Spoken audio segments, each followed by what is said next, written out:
Good morning. As the sun rises over the breathtaking peaks of the Swiss Alps, a sense of peace and timelessness fills the air. For centuries, these mountains have stood as silent guardians, symbols of Switzerland's enduring stability and independence. Switzerland, famed for its majestic landscapes, its tradition of neutrality, and its reputation for security, is now confronting a sobering new reality, one that challenges long-held beliefs about its safety and preparedness. The nation's top military commander, Lieutenant General Thomas Süssli, has issued a blunt and unprecedented warning. According to Süssli, Switzerland cannot defend itself against a modern, full-scale military attack. His words have sent shockwaves through the country and beyond. This admission shatters the image of Swiss invincibility, forcing a national reckoning and sparking difficult conversations about the country's future. For many Swiss citizens, the idea that their nation is vulnerable is almost unthinkable. Süssli's public statement, made as he prepares to step down from his post, highlights a critical gap between public perception and military reality. It's a rare moment of candor from the highest levels of Swiss defense. Only about one-third of Swiss soldiers would be fully equipped in a crisis, leaving two-thirds under-equipped and potentially unable to respond effectively. This stark statistic reveals just how unprepared the country might be if faced with a sudden threat. This is not a minor issue. It's a fundamental weakness that could have serious consequences.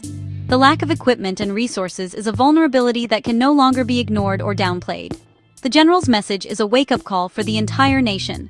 The strategies and traditions that kept Switzerland safe for generations, its neutrality, its mountainous terrain, its citizen army, may no longer be enough in a rapidly changing world. The war in Ukraine has dramatically changed Europe's security landscape, serving as a stark reminder that conflict can erupt unexpectedly. Even neutral Switzerland is feeling the effects, as the realities of modern warfare reach its borders. Süssli's warning isn't meant to cause panic. Instead, it's a call for urgent, realistic reevaluation of Swiss defense policies and priorities. The time for complacency is over. Is neutrality alone enough to guarantee safety in today's unpredictable world? Or is it time for Switzerland to rethink its approach and invest in new strategies for national security? The answer to this question will shape not only Switzerland's future security, but also its identity as a nation. The choices made now will echo for generations to come. Swiss neutrality has long been a source of national pride, woven deeply into the country's identity and celebrated as a cornerstone of its modern history.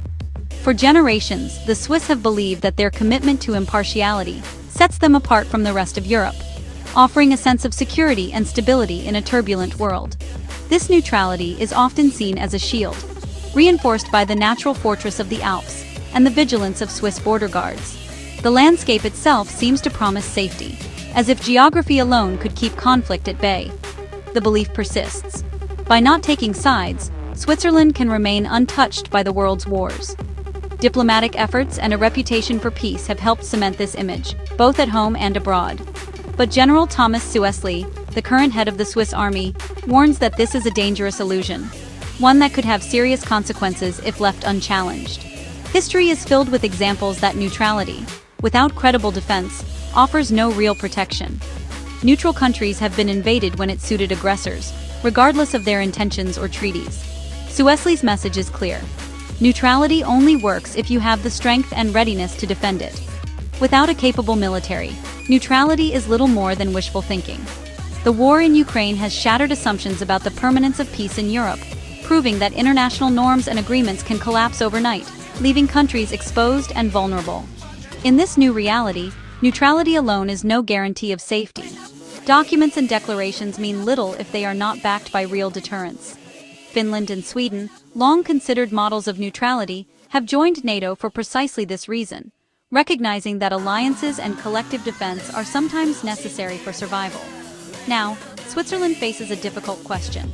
Is its cherished tradition of neutrality a strength, or has it become a vulnerability in a rapidly changing world? The national debate is shifting from ideology to practicality. Can Switzerland truly defend itself if challenged, or is it relying on a comforting but outdated myth? Many Swiss are now questioning whether their sense of security is genuine, or if it's simply a relic of the past, an illusion that could be shattered in a moment of crisis. Without real military strength and investment, neutrality risks becoming just a word, an empty promise unable to withstand the pressures of modern geopolitics. The Army Chief's warning is stark. It's time to stop relying on the luck of tradition and start investing in the key, real, tangible defense capabilities that can truly protect Switzerland's future. General Süssli's concerns are concrete. Swiss soldiers lack basic equipment, and the military's hardware is outdated. Only a third of troops would be fully equipped in a crisis. Thousands would lack modern gear and communications. Key weaknesses include aging air defense and artillery, leaving Swiss forces exposed to modern threats. Decades of peace mean the army lacks real combat experience, making training less effective. The result? A dangerous cycle of underpreparedness. Switzerland's distance from conflict has bred complacency, but the urgency to modernize is now clear. Years of peacetime budgets have left the military ill-prepared for high-intensity war. The Army Chief's public warning signals that quiet reports are no longer enough. Significant investment is needed, immediately. The cost of underinvestment is a military unready for today's threats. The Swiss government is responding with a plan to boost defense spending and modernize the military. The goal? Raise the budget to 1% of GDP by 2032, a major shift for Switzerland. But military leaders warn this timeline is far too slow. At the current pace, full readiness won't be achieved until 2050. This leaves Switzerland vulnerable for decades, with critical gaps in air defense and equipment. The slow approach is a compromise between military urgency and political reality.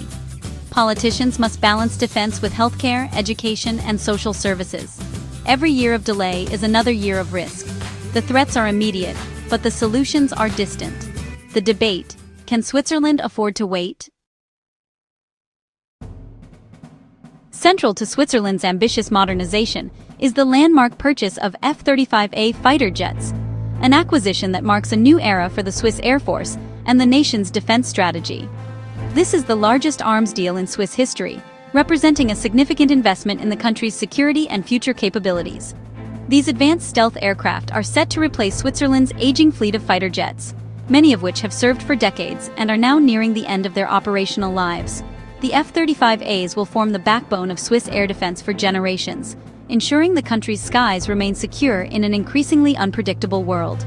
With cutting-edge stealth, sensors, and networked technology, the F-35A gives Switzerland a fighting chance against modern threats, allowing pilots to control the skies, share critical data with allies, and respond rapidly to any incursion.